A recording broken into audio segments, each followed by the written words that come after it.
Hi there and welcome to Transcona Trailer Sales. Today we'll be walking you through your 2024 Sunseeker 2440 DS. We are just going to start off at the back of the unit. If you notice up back here, you do have a 7-pin connection as well as a 2-inch receiver. And you do have a propane quick connect back here. You just got to pull that collar back, insert the proper connection, and then you just open up that valve, opening up the flow of propane to the unit.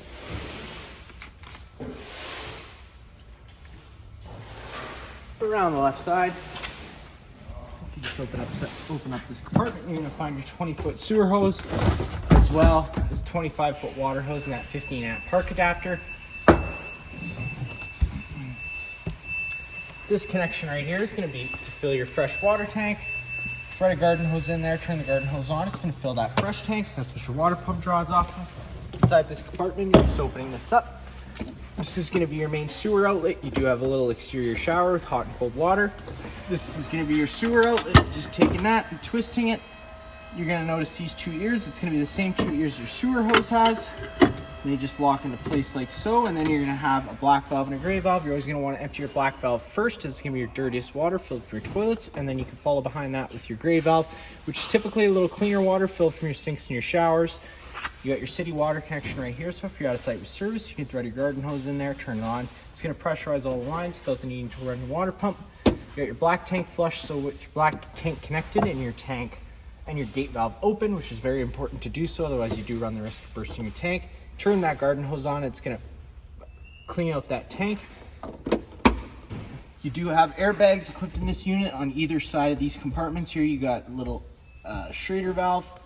Put a air hose on there and fill it up. Typically you want to run them about 50 psi, but if you have a heavier load, you can put a little bit more air in there just to help with a better ride. To the left, you're going to find your main power cord inlet. It is a standard 30-amp twist lock connection. Just take a note of that notch there. It lines up with this notch here. Line those two up. 8th turn to lock it in, and then you got that threaded collar to really lock it down. If you follow that cord back, you do have your standard 30-amp plug-in. Most campsites should have this, and you can plug right on in, but we do include a 15-amp park adapter in case you want to run your lights in your fridge at home. Keep it in mind when you go down to 30 amp or 15 amps of power, you can't run something like your air conditioner. For the most part, all the rest of these compartments are just some storage.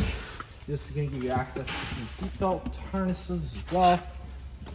Inside here is just going to give you access to your generator service port. You can just open this guy up, pull this guy down. It does give you another way to start it as well in case the one inside fails, but I will show you how to go over that inside. And then you just got a service port. Notice in the back here you do have an emergency pull cord start.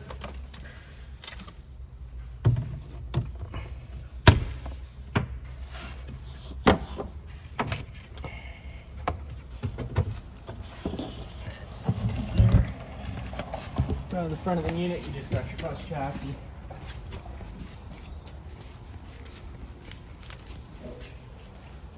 Then on your left, you're going to notice you have your hot water service port. Pop that guy open. You got an 1.1/8" drain bolt right down at the bottom there. If you notice, you're going to have, I'm going to go over a reset procedure inside. The button I'm going to refer to is just right here. And whenever you first get to your campsite, always making sure you give that pressure relief valve a pull. You should have a shot of water that comes out of there letting you know the tank's full. We currently have this tank empty and drained, ready for customer pickup, and that's why there's no water coming out. Inside here is just going to be a little exterior TV. And down here you got your propane access. All you're going to really have to worry about is this valve here. All the way counterclockwise opens up the flow of propane to the unit, and turning it clockwise would shut that valve. You got your furnace exhaust. Whenever the furnace is running, this is going to be blowing out hot air, so just be mindful of that. Opening up this compartment here, flopping that guy open, you're going to notice that is going to be where your other airbag connection is. Always making sure you do fill both to the same PSI. Flipping this guy open, it's going to give you access to that water pump for winterization, so you can hook up your hose for coolant or antifreeze. You got your cold line low point drain as well as your freshwater drain all connected into this one thing here. You crack this guy open, it's going to drain both your fresh tank and your low point for your cold. And then if you do this guy up and down, right underneath the floor. Take a look down underneath. You got a cap on your hot line. You take that cap off, it's going to drain that hot line. To get inside the unit, you are just taking this handle, pulling it, having it pop on open. You got your battery disconnect right on the wall here. With it in the on position like so, the batteries become connected to the unit. If you were to turn it to the off position, the batteries would become disconnected from the unit. You do have a porch light and awning LED light right there with those buttons. And then hitting that button, extend, which is up, will bring that awning out. Once fully extended, you're going to see the back of the metal tubing, the little flap hang down.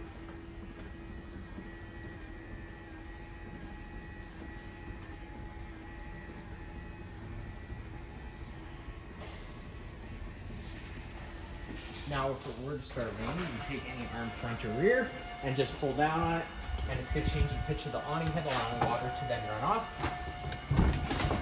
Now, if you like that angle better, you can do the same thing with the front arm, just always making sure you push both arms back straight, and then you go to bring them in. And bringing them in is just as easy as pushing that button retract, making sure it rolls the right way in. And once those arms contact the side of the trailer, you're going to know you're fully in.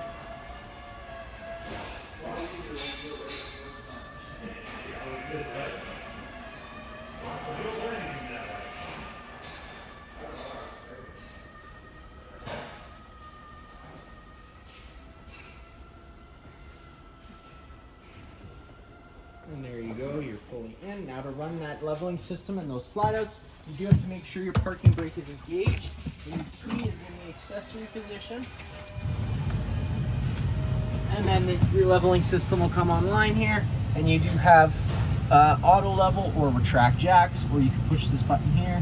It'll drop down this menu. You can go into manual mode, so you can manually control each jack if you'd like to do so.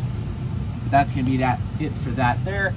If you take a step on inside, up on the wall here, you got your main control panel here. You got your two living room lights and your kitchen lights. And then you got your slide out switch, so hitting that button down allows that slide out to make its way out. Once fully extended, you're getting the motors lined up and install out. And that's going to be when you're fully extended. Always making sure you know what's on both sides of the slide before you operate it. That way you don't cause any damage. And for the rear slide, the button is right here. You're going to notice that this bed does kind of slide into place once the slide out is fully extended.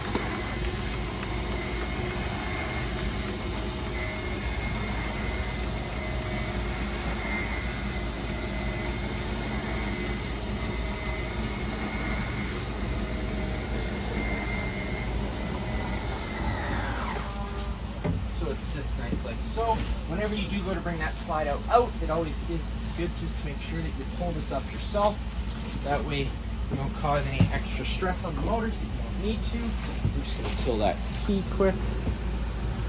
Up front here, here's your typical chassis, just like home. You got your all your cameras come up on your rear view camera there, and you got your main screen for your radio and all that stuff. On the wall here, you do have this TV.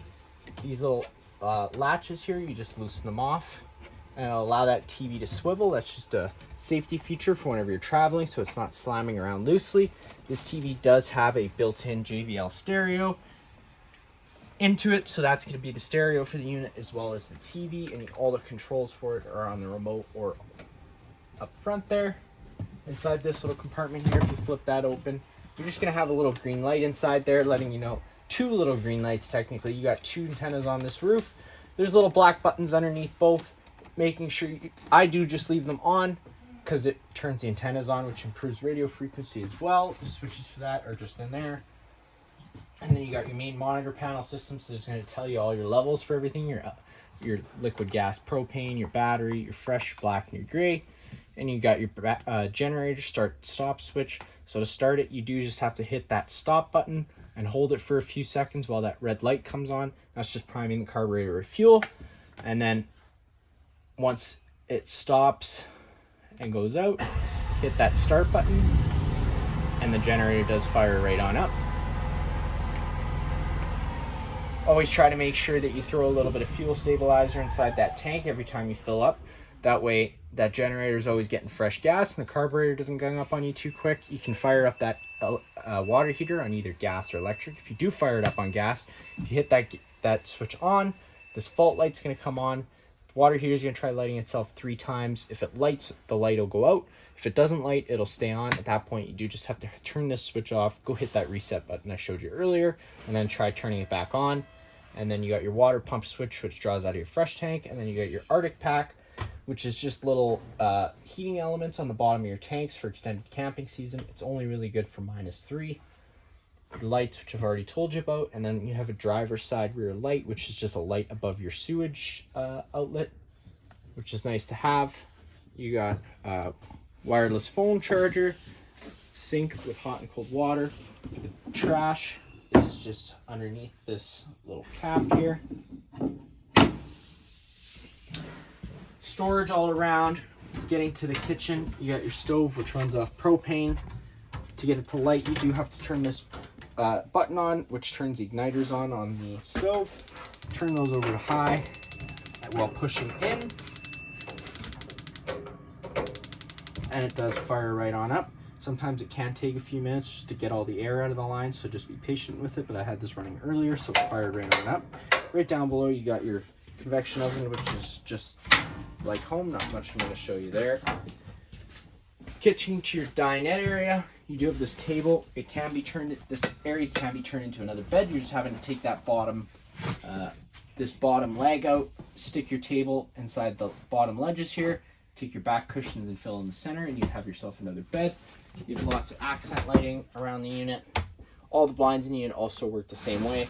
The blinds just kind of sit where you leave them, and then one quick tug will allow them to retract back up. Over here, you're going to find some storage underneath the bed.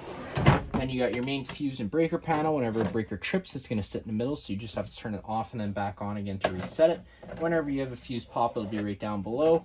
You got your LP detector, which is right in the corner here.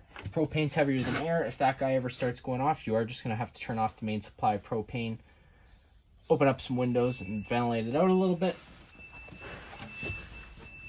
Inside the bedroom area, you do have a nice closet, another TV in here, some more light switches. Then on the wall, you got your thermostat. Hitting that button once, you're going to go into fan. So at this point, that's just moving air around with the air conditioner, no heating or cooling involved. Hitting that fan switch at any time will take you from high to low. One more time will bring you into cool. So now the air conditioner is cooling, and it's going to cool until you get to your desired temperature. One more time, you're going to get into heat pump. So now heat pump is heat. It's just reversing the action of the air conditioner. So instead of sucking in hot air, blowing out cold air, it's going to blow out cold air and blow in hot air.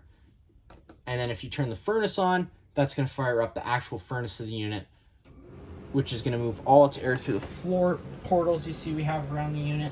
And that's just another way of heat. And then one more time, we'll bring you over to off. Whenever you are running the air conditioner or the heat pump, you have a couple different options. You can run it with the louvers open, in which case it dumps all its air into the living space, or you can close them off and it'll move it all throughout the ceiling. Taking a step over here, you get into the bathroom. Light switch is just on the wall. And then you do have a fan switch for above your head, and if you open this guy up, you're going to notice you just go straight up into the atmosphere. So you can get a max air cover, which we do sell. You can contact our parts department, and that would allow you to run this fan whether it's raining or you're traveling. But if you don't have one, you do have to make sure you close it whenever you're traveling and whenever it starts raining, otherwise it's going to get wet in here. You got your shower with hot and cold water. One thing I'll mention with the shower is always making sure that you do have that travel latch whenever you're traveling. That way it's not slamming around, and the same goes for this door. Always making sure that it's latched into place, otherwise it will just slide freely. You got your sink with hot and cold water, main GFI plug right down below here. You got test on the bottom, reset on top. If you ever have an outlet that doesn't work, it would be the first place I'd check. And then of course just some more storage space all around, and then the toilet right behind you. That's going to be it for this unit here. If you have any other questions, feel free to give us a call.